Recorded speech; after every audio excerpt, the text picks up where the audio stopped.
Hi, so, may nakita ko sa Facebook na trend like, you will never be my friend. Tapos sasabihin mo yung ayaw mo.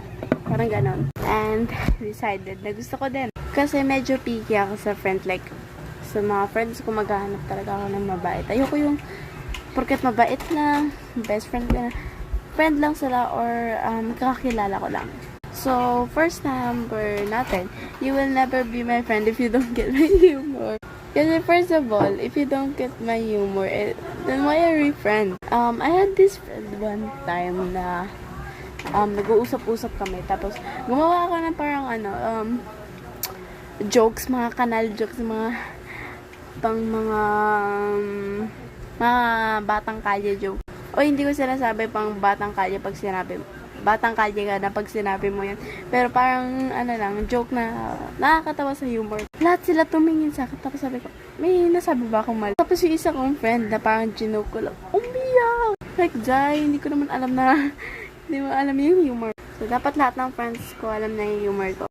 Kasi pinsan ko lang may alam ng humor ko, Jai. And yeah, next one. You'll never be my friend if you're disrespectful to the teachers and the parents. Like, I had this classmate, hindi ko siya friend classmate lang, tapos may friend siya. Eh, yung friend niya na yun, friend ko din.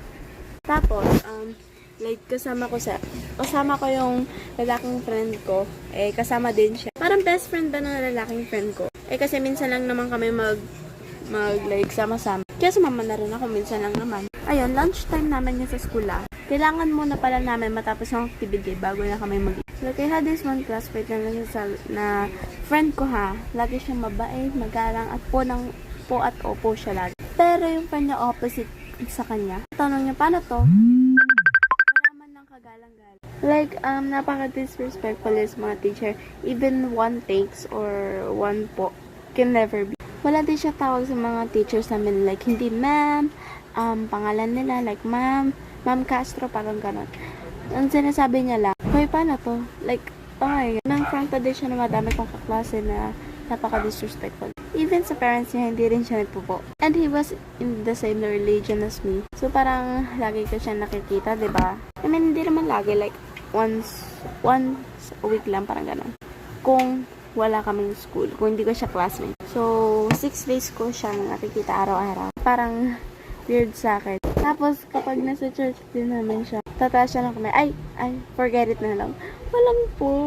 Kaya yun, medyo, no, you can't be friend with me kapag picky eater. Okay lang naman, you hate some certain foods.